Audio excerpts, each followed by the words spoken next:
Here is an explanation for the answer to final exam question number 97, found on page 389 of Trigonometry Demystified, 2nd edition. We have the series expansion for the cosine of an angle theta in radians. It's an infinite series that converges on the value of the cosine of theta. If we take 1 minus theta squared over 2 factorial plus theta to the 4th over 4 factorial minus theta to the 6th over 6 factorial and so on. You can find this series and an explanation of how all this works on page 341.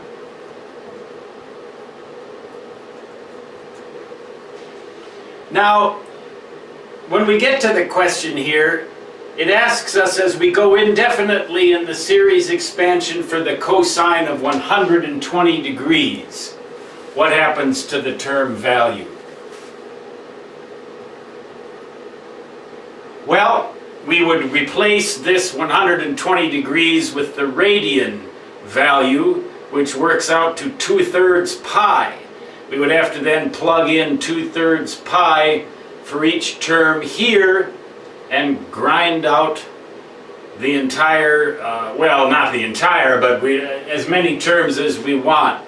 But rather than do that, let's just say we know that this series is going to converge on the cosine of 120 degrees. And that equals minus 1/2. So we know that the series value is going to converge on this. So the answer, according to the book, is C. But I'm going to cut you a little bit of slack here because of the way this question is worded. It's a little bit ambiguous. The term value, that's the actual value of the individual terms in the series. If you take it literally, these terms approach 0.